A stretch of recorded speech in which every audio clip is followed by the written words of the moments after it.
Hello అండి, welcome to Big TV. And నేను మీ రవి బండారి. నాతో ఉన్నారు డాక్టర్ లిఖిత దాసరి గారు. సో హెల్త్ టాపిక్స్ పైన మనకున్న డౌట్స్ క్లియర్ చేయడానికి మేడం ఉన్నారు. Hello ma'am. హలో. తరచుగా ఆడ మగ డిఫరెన్స్ లేకుండా అందరిలో చిన్న పెద్ద అనేది డిఫరెంట్ ఏది లేకుండా అందరికీ వస్తుంది, అంటే వస్తున్న డిసీజ్ షుగర్. సో డయాబెటీస్ అంటే బేసిక్గా ఈ డయాబెటీస్ అనేది ఎందుకు, అంటే బై జీన్స్ వస్తుందా, లేకపోతే ఇంటేక్ తీసుకోవడంలో న్యూట్రిషన్ ప్రాబ్లం ఉంటుందా, ఇంటేక్ ప్రాబ్లం ఉంటుందా, అసలు ఎందుకు వస్తుంది? డయాబెటీస్ అనేది ఫస్ట్ థింగ్ మన బాడీలో వచ్చే కొన్ని హార్మోనల్ చేంజెస్ వల్ల రావచ్చు. ఐదర్ అంటే బాడీలో మనం తినే ఫుడ్ని మన లివర్ గ్లూకోజ్ కింద కన్వర్ట్ చేస్తుంది. అది ఎనర్జీ కింద వేరే ఆర్గన్స్ అన్నీ అబ్జర్వ్ చేసుకుంటాయి. సో ఆ కన్వర్షన్ ప్రాసెస్లో మనకి ఇన్సులిన్ యాక్ట్ చేస్తుంది, ప్యాంక్రియాస్ నుంచి వచ్చే ఇన్సులిన్. ఆ ఇన్సులిన్ మన బాడీలో ఈ గ్లూకోజ్ స్పైక్స్ని ఎక్కువ కాకుండా మనల్ని ప్రొటెక్ట్ చేస్తూ ఉంటుంది అనమాట. ఇప్పుడు మనకి ఏంటి అంటే ఎక్కువ ఆల్కహాలిక్స్ ఇలాంటి వాళ్ళల్లో ప్యాంక్రియాస్ అనేది దెబ్బతిని వాళ్ళకి ఇన్సులిన్ ప్రొడక్షన్ అనేది తగ్గి దానివల్ల షుగర్ వచ్చే కండిషన్స్ ఎక్కువ. ఓకే. అది ఏంటంటే అదొక పెథలాజికల్ కండిషన్. అంటే ఏంటంటే మనకి ఒక అలవాటు ఉంది కాబట్టి దానివల్ల వచ్చిన కాన్సిక్వెన్స్ కాబట్టి వచ్చింది అనుకోవచ్చు. బట్ అది కాకుండా కూడా చిన్న పిల్లల నుంచి కూడా మనకి ఈ మధ్య బేబీస్ పుట్టినప్పటి నుంచి డయాబెటీస్ ఉండే ఛాన్సెస్ అలాంటివన్నీ ఉంటాయి. సో వాళ్ళకి అసలు ఇన్సులిన్ ప్రొడక్షనే ఉండదు. ఓకే, అందుకని వాళ్ళకి డయాబెటీస్ వచ్చే ఛాన్స్ ఉంటుంది. కొంతమందికి ఏంటంటే గ్లూకోజ్ ప్రొడక్షన్ ఎక్కువయ్యి మన బాడీలో ఇన్సులిన్ దాన్ని సరిగ్గా కట్ డౌన్ చెయ్యలేక ఇన్సులిన్ క్వాంటిటీ సరిపోక వస్తుంది. వాళ్ళకి మనం ఓరల్గా ట్యాబ్లెట్స్ పెడితే సరిపోతుంది. బట్ ఈ చిన్నపిల్లలకి అనేది ఏంటి అంటే మనకి ఇంజెక్షన్స్ ఇచ్చి ఇన్సులిన్ బయట నుంచి సప్లై చేస్తే కానీ అది కంట్రోల్ అవ్వదు. ఓకే. సో మన బాడీలో ఉన్న చేంజెస్ వల్ల మ్యాక్సిమం మనకి డయాబెటీస్ వస్తుంది. అది కాకుండా కూడా మనకి ఏంటంటే హెరిడిటరీగా అంటే ఇట్స్ నాట్ లైక్ కంపల్సరీ వస్తుందని ఏం లేదు. బేసిక్ లైఫ్ స్టైల్ మనం మేనేజ్ చేసుకుంటూ హెల్దీ హ్యాబిట్స్ మెయింటైన్ చేసుకుంటూ రెగ్యులర్ ఎక్సర్సైజ్ అవి చేసుకుంటూ ఉంటే we can prevent it for so much time. మీరు చెప్పారు ప్యాంక్రియాస్ అనేది ఎఫెక్ట్ అవుతుందని చెప్పేసి. సో ప్యాంక్రియాస్ ఎఫెక్ట్ అవ్వకుండా మనం తీసుకోవాల్సిన జాగ్రత్తలు? No alcohol, no smoking. సింపుల్గా చెప్పేశారు. అండ్ నో ఫ్యాటీ ఫుడ్స్ కూడా. ఓకే. ఓకే అండి. అంటే బేసిక్గా alcohol, smoking and fatty foods అనేవి పెద్దవాళ్ళు తీసుకుంటారు, ఒక సర్టెన్ ఏజ్ ఉన్న వాళ్ళు, అలవాటు ఉన్న వాళ్ళు తీసుకుంటారు. బట్ చిన్న వాళ్ళలో కూడా వస్తుంది షుగర్. అంటే అక్కడ ప్యాంక్రియాస్ ఎఫెక్ట్ అవ్వడానికి రీజన్స్ ఎలా ఉంటాయి?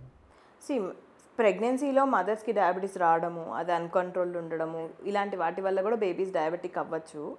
అండ్ ఈ మధ్య పెద్దవాళ్ళు ఏంటండి 15 years నుంచి కూడా ఆల్కహాల్ తీసుకుంటున్నారు. అవును.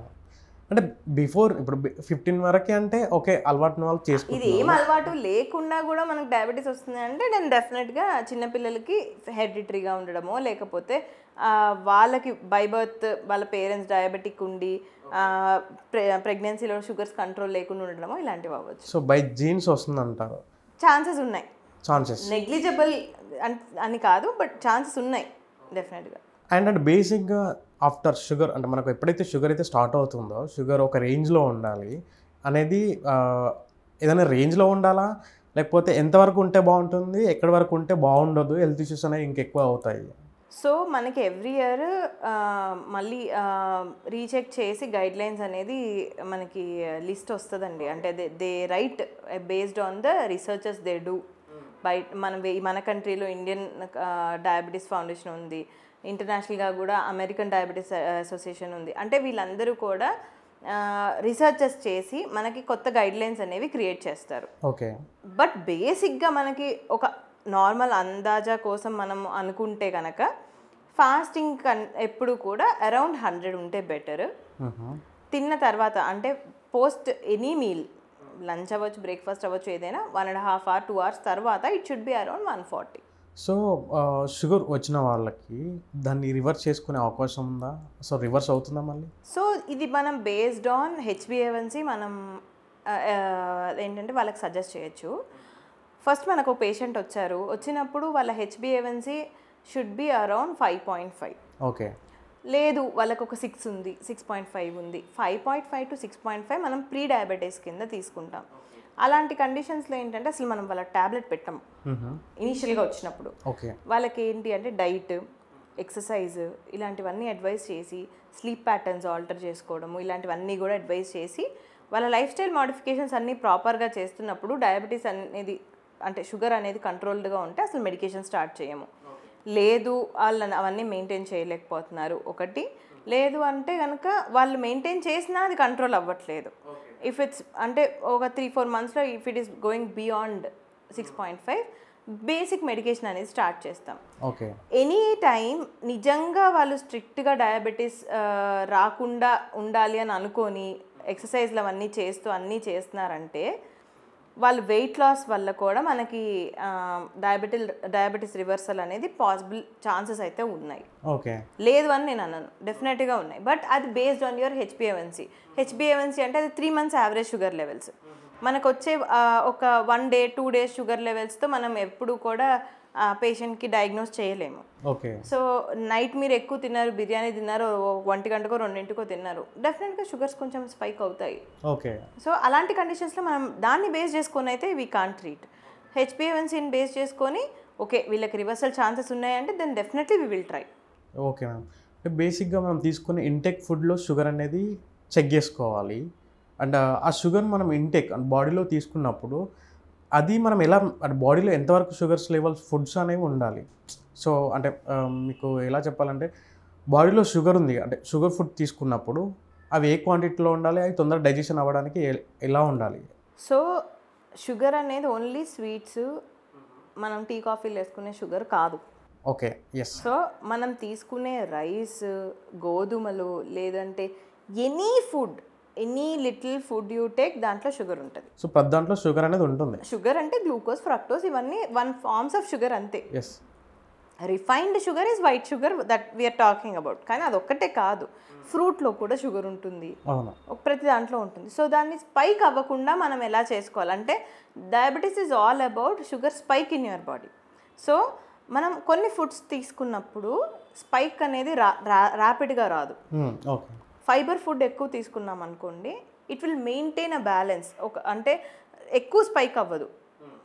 మీకు ఒక స్వీట్ తిన్నారు, తిన్న తర్వాత పోస్ట్ ప్రాండియల్ షుగర్స్ మీకు ఒక 200-300 ఉండొచ్చు. ఓకే. పోస్ట్ ప్రాండియల్ లేదు, నేను అది కాకుండా నేను ఇంకేదైనా అంటే మీకు ఏం చెప్పాలి, ఒక ఫ్రూట్ తీసుకున్నారు, ఒక గ్వావా లాంటిది ఏదైనా తీసుకున్నారు, దాని స్పైక్ అరౌండ్ 100-150. లేదంటే కీరా తీసుకున్నారు, దానిలో క్యాలరీస్ బేర్లీ ఒక 19 calories ఉంటాయి, దానికి స్పైక్ అసలు చాలా చాలా రేర్. సో ఒక్కొక్క ఫుడ్కి ఒక్కొక్కలాగా స్పైక్ అవుతుంది. దాన్ని బేస్ చేసుకొని మనం వాళ్ళకి డైట్ అడ్వైస్ చేస్తాం. అంటే తీసుకున్నప్పుడు okay you are taking a meal, morning తీసుకుంటున్నారా, ఆఫ్టర్నూన్ తీసుకుంటున్నారా, నైట్ తీసుకుంటున్నారా, మీరు తీసుకున్నప్పుడు ఏం తీసుకుంటున్నారు, దానికి స్పైక్ ఎంత అవ్వచ్చు. సో ఆ స్పైక్ మీకు ఫైబర్ ఫుడ్ ఎక్కువ తీసుకున్నప్పుడు ఏంటంటే పొట్ట ఫుల్ ఉంటుంది, బట్ షుగర్ స్పైక్ అంత ఉండదు. సో వాళ్ళకి ఆకలి, క్రేవింగ్స్ అనేవి తక్కువ ఉంటాయి. So fibre rich food advice చేస్తాం. ప్రోటీన్ ఫుడ్ ఏంటంటే దానికి క్యాలరీస్ తక్కువ ఉంటాయి, ప్రోటీన్ కంటెంట్ ఎక్కువ ఉంటుంది, కానీ ఆకలి తర్వాత వేస్తుంది. So every meal should contain equal quantities of అంటే మనకి required quantities of carbohydrates, proteins and fat, okay, fibre, ఇవన్నీ ఉన్న మీల్ దానికి తగ్గట్టు డిజైన్ చేసి డయాబెటిక్స్కి అడ్వైస్ చేస్తాం. అండ్ అంటే బేసిక్గా షుగర్ వచ్చిన పేషెంట్ ఓవర్ వెయిట్ అవ్వడం కానీ లేకపోతే వెయిట్ తగ్గడం కానీ వెయిట్ లాస్ అవ్వడం కానీ జరుగుతుందంటారా? షుగర్ వచ్చిన వాళ్ళు చాలా ఇనిషియల్ స్టేజెస్లో డయాగ్నోస్ చేయకపోతే చాలా వెయిట్ లాస్ అవుతారు. ఓకే. దానికి రీజన్ ఏంటంటే వాళ్ళు ఏదో స్లిమ్ అవుతున్నారని కాదు. షుగర్ వచ్చినప్పుడు మన బాడీలో కిడ్నీస్ అనేవి ప్రోటీన్ ఎక్స్క్రీట్ చేస్తాయి. షుగర్ని ప్రోటీన్ని రెండింటిని ఎక్స్క్రీట్ చేస్తాయి. అలాంటప్పుడు ఏమవుతుందంటే బాడీలో ఉన్న మజిల్ విచ్ ఈజ్ నెససరీ అది యూరిన్లో వెళ్ళిపోతుంది. మజిల్ ప్రోటీన్ అనేది యూరిన్లో వెళ్ళిపోతుంది. సో మనకు కనిపిస్తారు, వాళ్ళు చూడడానికి బాగానే ఉన్నట్టు అనిపిస్తారు, కానీ that is all fat. So which is not healthy. వాళ్ళకి మజిల్ ప్రొటెక్ట్ చేసి ఫ్యాట్ తగ్గేలా చూసుకోవాలి. ఫస్ట్ మజిల్ బిల్డ్ చేసుకోవాలి. వెయిట్ లాస్ డెఫినెట్గా అవుతారు. అండ్ కొన్ని మెడిసిన్స్ వల్ల, ఇప్పుడు ఇన్సులిన్ వల్ల వాళ్ళు వెయిట్ గెయిన్ అయ్యే ఛాన్సెస్ కూడా ఉన్నాయి. సో మేజర్లీ ఇప్పుడు షుగర్ వచ్చిన తర్వాత వెయిట్ లాస్ అవ్వడం అనేది ఒక symptom, one of the symptom. ఇంకా మిగతా సిమ్టమ్స్ ఎలా ఉంటాయి? ఎక్కువ ఆకలి వేయడము, ఓకే, ఎక్కువ దాహం వేయడము, ఇలాంటివి కూడా రావచ్చు. అవి రెండు కూడా చాలా. అండ్ యూరిన్కి ఎక్కువ వెళ్ళడము, ఇవన్నీ ఈ three symptoms are like diagnostic triad అంటాం. ఆ 3 ఉన్నాయంటే first we have to check diabetes. అంటే బేసిక్గా అందరు తెలిసిన విషయం యూరిన్ అనేది ఎక్కువగా వెళ్ళడం. సో యూజువల్గా యూజ్ చేస్తూ ఉంటారు ఈ వర్డ్స్ అంటే సో నీకు షుగర్ ఉందా, సో ఎందుకు ఎక్కువగా యూరిన్కి వెళ్తున్నావు అని చెప్పేసి చాలా యూజువల్గా వాడుతూ ఉంటారు. But some times water intake ఎక్కువ తీసుకోవడం వల్ల కూడా యూరిన్ అనేది ఎక్కువ టైమ్స్ వెళ్ళడం జరుగుతుంది. సో దీనికి డిఫరెన్స్ ఎలా ఉంటుంది, ఎలా కంపేర్ చేసుకోవచ్చు మనం? ఈ రోజుల్లో వాటర్ ఎవరు తీసుకుంటున్నారు? ఓకే, అంటే బేసిక్గా డాక్టర్ మీలాంటి వారు సజెషన్ చేస్తారు 1 to 2 లీటర్స్ 3 లీటర్స్ తీసుకోవాలి ఖచ్చితంగా అని చెప్పేసి. ఆఫ్టర్ ద తీసుకోవడం కూడా అది కూడా తీసుకోవడం వల్ల సీజనల్గా కూడా వేరియేషన్ ఉంటుందండి. ఇప్పుడు వింటర్ సీజన్ ఉంది, చల్లగా ఉంది క్లైమేట్ అని అన్నప్పుడు ఎక్కువ సార్లు వెళ్తారు. బట్ సమ్మర్లో మీరు ఎన్ని తీసుకున్నా వెళ్ళరు. సో సీజనల్గా కూడా అది వేరీ అవుతూ ఉంటుంది. బట్ మీకు అబ్నార్మల్గా అనిపించింది, నేను తాగుతున్నాను అందుకని వెళ్ళానని అనిపిస్తుందా? లేదు అంటే లేదు నీళ్ళేం తాగట్లేదు, రోజుకి 2-3 గ్లాసులు కూడా తాగట్లేదు కానీ ఇన్నిసార్లు వెళ్తున్నాను అని అనిపిస్తుందా? ఆ రెండింటికి కూడా మనం కంపేర్ చేసుకోవాలి. Patient have to know. Yes. So sugar వచ్చిన పేషెంట్ అంటే బేసిక్గా షుగర్ రాకుండా ఉండడానికి ఎవరైతే ఉంటారో సో వాళ్ళ డైట్ ఎలా ప్లాన్ చేసుకోవాలంటారు? షుగర్ రాకుండా ఉండడానికి ముందు నుంచే షుగర్ రాకుండా, నాకు షుగర్ అంటే బేసిక్గా ఓవర్ వెయిట్ ఉన్న పీపుల్స్ ఉంటారు కదా మేడం. సో వాళ్ళకి షుగర్ ఉండదు, బట్ కొంతమంది ఓవర్ వెయిట్ ఉంటారు.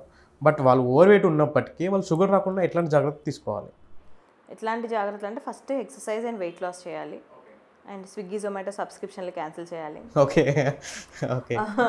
ఇంకోటి ఏంటంటే స్వీట్స్ ఆయిల్స్ అవాయిడ్ చేయాలి. ఓకే మ్యామ్, మీరు షుగర్ గురించి అండ్ ట్రీట్మెంట్ లేకపోతే డైట్ గురించి చాలా బాగా చెప్పారు. Thank you ma'am. సో చూసారు కదండి, డాక్టర్ లిఖితా దాసరి గారు మనకు హెల్త్ టాపిక్స్ పైన చాలా క్లియర్గా సొల్యూషన్ ట్రీట్మెంట్ అనేది ఎలా ఉంటుంది ఎలా అనేది. సో మీకు కూడా ఏమైనా డౌట్స్ ఉంటే కింద మేడం నెంబర్ స్క్రోల్ అవుతుంది, ఆ నెంబర్కి కాల్ చేసి కన్సల్ట్ అవ్వండి. Thank you so much. Hello అండి, నేను doctor Likhita Dasari, consultant general physician and diabetologist, doctor Likhita's general health clinic, Kondapur.